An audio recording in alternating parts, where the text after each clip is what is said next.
Bear, everybody! Hey, good evening. When I'm comparing Seattle and Portland in terms of who is the most annoyingly politically correct, I think the anecdotal evidence weighs in favor of giving Portland the title. I have a friend who's taking a master's program public health course down there, and someone brought up a joke about Playboy magazine, and someone got offended. So the next time class convenes, the professor has to open with, "Okay, class, I think we should begin with some assessment of how everyone's feeling about the comments that were made about a certain magazine, and maybe the people who spoke can, reevaluate what they're thinking and how they say things going forward, and maybe we can avoid some of these tensions." Oh, God. Make it stop. Back in Seattle, though, I was kind of hoping with joining a gay softball league that would be kind of a haven of political correctness, a shield against homophobic slurs, racial epithets, hurtful trash talk. But no, it's actually all about hurtful trash talk, racial epithets, and homophobic epithets. Gone are the days of my sweet Talmadge, Ohio softball dugout chants that go something like, "Do a diddy dum diddy do. Next batter up says walk me to." No, today it's more like, "All right, Carlos, catch it, you burrito queen." A sweet Asian guy named Owen. "Come on, Owen, hit it. You're all that and dim sum." Or, of course, a sweet girl named Tiffany, a lesbian who's trying to field the ball at second base. "Lesbian, crunch, crunch, crunch. Lesbian, munch, munch, munch." Now, ironically, if you strike out and yell, "God damn it," that's uniformly frowned upon. Another area I would have thought in Seattle that would have been at least a little PC, certainly amongst the staff at Seattle Public Schools, but I really had hoped that at least in Seattle, even a behaviorally challenged 5th grade boy would exhibit some PC. No.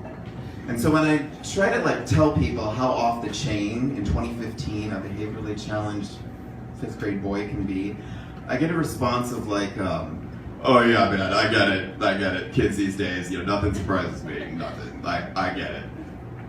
Do you? Because when I get specific, the response switches to "the fuck?" with things like, "Shove a dildo up your ass, bitch. Why don't you go commit suicide? Hey, Mr. Ryan, are you gonna take LSD later and fuck some dead hookers?" Well, I knew my to-do list was inaccurately short.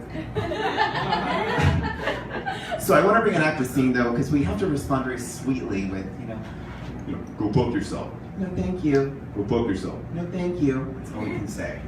So it's such a defense. So a scene that is the most challenging is trying to get these 5th grade boys off of the computer. So this is how a scene goes that mixes a little bit of reality, teacher voice, and fairy tale. "Okay, friends, we are nearing that time of transition from free-choice computer game to math.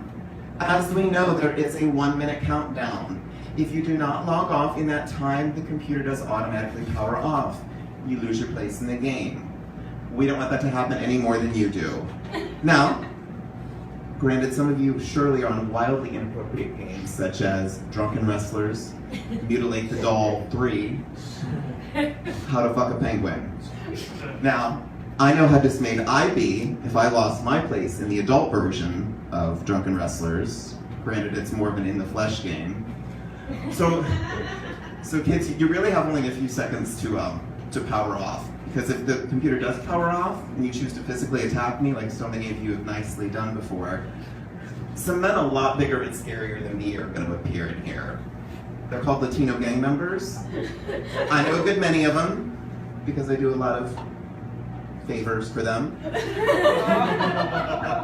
So we're in that 10-second countdown. 10, 9, everyone's making that right decision today. Thank you. Final note. I thought I was really up on my Hollywood diva feuding, famous feuds, Joan Crawford, Betty Davis. Just learned the other day, and I want to know how many people in here have heard this comment. When Joan Crawford died, Betty Davis literally said this to a reporter: You should only say good things about the dead. Never bad. Joan Crawford's dead. Good. Thank you. Rainbow, everybody! Don't burn the light. It's okay. Cool. You went over by 2 minutes.